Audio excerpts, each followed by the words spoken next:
Hello everyone, and welcome to my first ever video here on my YouTube channel. My name is Antonio, and I've been doing art for a couple years now. I've come pretty far in my development as an artist, and I figured what better way to share my passion than by uploading videos about my art for you to experience with me. So as for this episode, I'll be going through an artwork I recently completed that was a lot of fun, and I think you'll enjoy. I typically do painting and drawing, so you'll see both of those on my channel here. But without any further ado here, let's get into the materials that I use for this drawing. So for all my pen drawings, I use the Sakura Pigma Micron pens.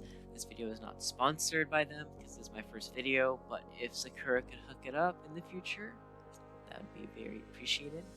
For this artwork in particular, I'll be using the pen sizes 005, 01, 02, 03, 05, and 08. These pens are by far my favorite because they are really pigmented and they have a nice flow onto the paper. I never feel like they're putting out too much or too little ink, and that's really important, especially when you're making a drawing that takes you a lot of time to perfect. You always want your pens to release a steady amount of ink, and it's something that these pens do exceptionally well. I've never had an issue with these pens. I've tried a lot of cheaper alternatives, and the risk that you run with doing that is that they can bleed pretty badly or just decide to vomit ink all over your table and precious drawing that you spent like 16 hours working on, which totally happened to me, which is why I'm telling you this right now. I'm trying to save you. Please use a pen that's reliable and that you can trust, because when you spend a lot of time or you create something that you're really proud of, you don't want to accidentally ruin it when your pen doesn't work out for you. So my biggest advice would be to use art supplies that you can trust and that you've tested on before jumping into a project that you plan on pouring your heart and soul into. Anyways, coming off of that tangent, another art supply I'll be using for this drawing is the Uniball Sigma white gel pen. This is going to come in handy when I need to add highlights and more contrast to my drawing. You'll see that it comes in clutch when I'm doing things like drawing the eyes or trying to lighten areas of the fur. And then on top of that, we'll be drawing on 11x14 Bristol Strathmore paper. This paper is my go-to when it comes to ink drawings because it's made for exactly that. It's made for ink drawings, which means that when we're all done, the ink's going to cleanly stick to the paper and it's going to have a nice professional look to it. So those are all the real art supplies I'll be using. Other than that, I'm just going to be using a regular number 2 pencil, an eraser, and a normal ruler. The ruler is going to be used for gridding, and then we'll have just a spare, colored pencil to mark out our different grids on our reference. And I know what you're thinking. You're like, wow, you're seriously using a Crayola colored pencil from what, 2nd grade? Antonio really busted out the expensive art supplies for this one. And you know what? I may have been on my soapbox a couple of seconds ago about, investing in high quality materials, but if it gets the job done and it doesn't really matter in the end, who cares, right? So that's all the materials I'll be using, and with all that out of the way, let's get into the time lapse. Right off the bat, you can see that I've already gridded out my drawing and my reference, and that was in large part just to save time, because I take forever when it comes to gridding. I always want to make sure that everything lines up, and I double check my lines, so it really should only take you maybe like 15 minutes to do once you get experience at it, but I take like a half an hour, like 45 minutes, which is kind of ridiculous, but that's something I definitely need to work on. The main reason why I like gridding is just because it makes freehanding drawing so much easier. You have landmarks to make positioning lines a lot easier, which is incredibly useful when you're trying to recreate a photograph. Like I have no idea how someone would make a hyper realistic portraits like you see on social media without gridding. I was not that blessed. I'm not that talented, but with time and practice, maybe I can get to that point in the future.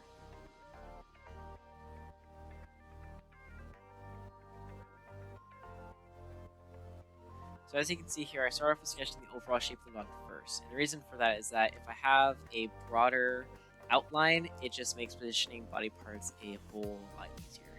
Your sketch is ultimately the most important part of the drawing process because once you start inking your drawing, there's really no going back. Your sketch is, I guess, your unfinal plan where you can work out the logistics about everything you're supposed to line up before finalizing them with your pen. This part of the drawing process takes me about 1 to 2 hours, which is actually kind of ridiculous.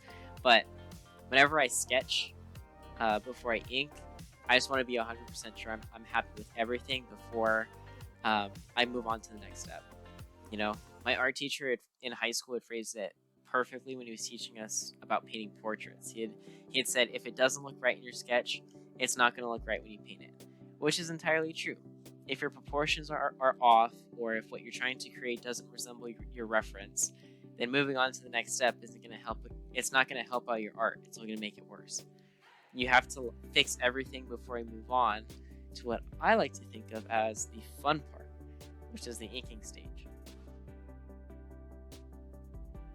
When I first start the inking stage, I always like to start by drawing the hardest part first, which kind of seems counterintuitive at first, but hear me out, right? So it may be the section I'm the least confident with my abilities in, or the section that I feel will be the most difficult. But to me, if I can overcome the hardest obstacle first, then the rest of the drawing is smooth sailing. My biggest fear in making any artwork is that I would spend all this time tirelessly perfecting an artwork or a drawing, leaving the hardest part for last, and then I end up messing the whole drawing up because I couldn't figure out how to draw it correctly. So portrait drawings for me, 9 times out of 10, the hardest part is almost always going to be the eyes. They may be the hardest part, but they're also the most fun because eyes come in a lot of different shapes and sizes, and it always feels really good when you can pull them off.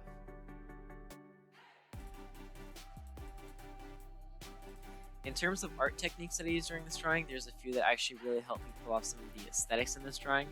One of the biggest ones that I had to learn the hard way in a separate drawing was that these pens are actually not fade resistant. If you try to erase over the ink, it's actually going to fade. It's going to fade the ink from like a matte black to more of a faded light gray.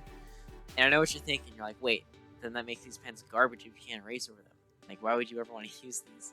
And you're right to a certain extent. I actually ruined one of my drawings because I didn't know that eraser faded them. I had spent all this time on a drawing and I was erasing my pencil lines below the ink, and I faded my entire drawing. So yes, it is a disadvantage, but you can also use that to your advantage, because something that I've grown to like about these pens is that this means that they're somewhat erasable. So if you mess up your line art, or if you shade the wrong way, you can always go back and erase the ink, so you get almost like a second chance. And it doesn't erase the ink entirely though, so you'll still be able to see where you initially drew, but it'll just be very faded. And I use this to my advantage a lot, actually, especially when it comes to shading my drawings. In the time lapse here, several times you can actually see me erasing places where I already inked because I didn't know, or I didn't like how that part of the drawing was turning out. I may have shaded too much or needed a certain area to be lighter, so I erased what I already put down to give me like the second chance I was talking about. It's not just a one and done like you have with other ink pens. I use this technique the most with the eyes and the nose. And a little side note, the nose was the most difficult and painstaking part of this drawing, and I was nervous there for a while, but I kept erasing it and drawing over it, and it eventually looked right. So, like I said, you can use that quality of these pens to your advantage by erasing them if you need to.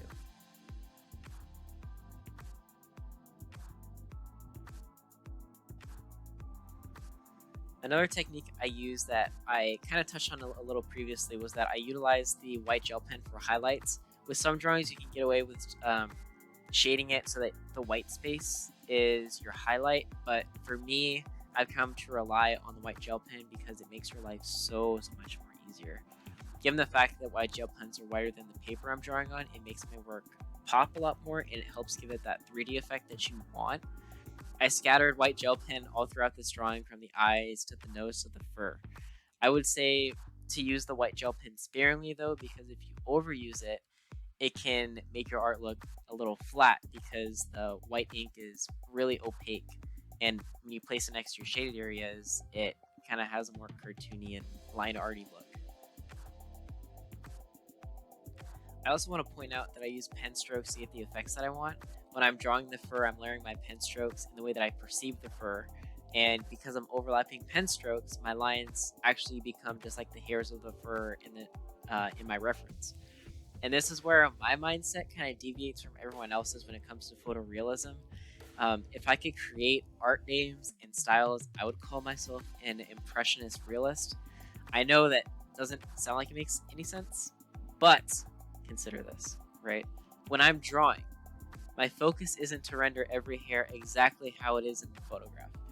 My pen strokes I make are my impressions of what the hair looks like to me.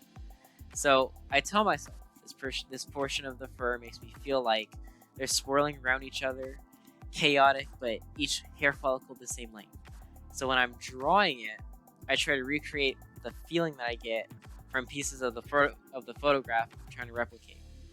So I guess you can call that my art style. I'm not exactly trying to hide the fact that this is a drawing I'm making and that it's not a photograph.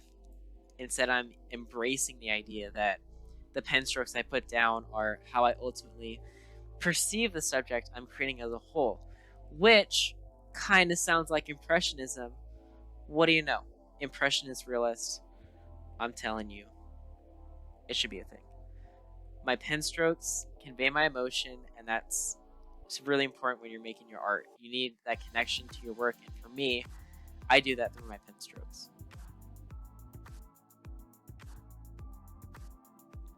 The last art technique that stands out as worth mentioning is that I also use pointillism for shading. I think the correct term is stippling. I'm not an art term person, so I don't know for sure. So don't take my word for it, but I think it's actually called stippling. But anyways, it's basically an art technique where you use tiny dots of various shapes, sizes, and shades to draw or create something. So in my case, I touch the tip of my pen to the paper up and down, tens or hundreds of times until I get the shaded effect that I want. And the amount of pressure I exert on the pen is going to affect how dark each shot is, and you can actually get a lot of cool effects with that technique. I typically don't use a lot of pointillism or stippling, whatever you call it, when it comes to drawings like this, but I will use that technique when I have certain sections in a drawing where pen strokes alone won't cut it, and those sections typically are areas like the eyes, the nose, the mouth, and the tongue. When I draw fur, though, I almost never use that technique. I almost always use pen strokes for drawing fur. So here's a picture of the final drawing. If you guys enjoyed watching this video, a thumbs up is always appreciated. If you have any feedback for me or comments in general, leave those down in the comment section below and I'll take a look at them. I'll also be leaving my Instagram art account link in the description if you would be so kind to also check out that as well. That would also be appreciated. I'm still new to this. I know that it's my first video, but I hope to have a lot of good things and new artworks coming in the future in videos like this. So other than that though, everyone, it's been a pleasure. Thank you so much for watching, and I'll see you all in the next video. Peace.